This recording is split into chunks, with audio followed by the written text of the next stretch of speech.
ఆటపాటకు మొదటి ఆది గురువమ్మ, మంచి మాట చెప్పే బంగారు బొమ్మ. 5 ఏళ్ల వయసులో పలక చేతికిచ్చి బడికి ఓ బిడ్డని బతుకు బాట చూపి,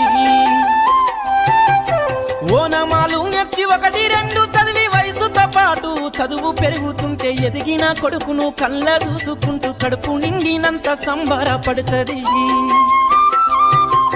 టీచరో గొప్ప డాక్టరో కలెక్టరో కావాలనుకుంటది.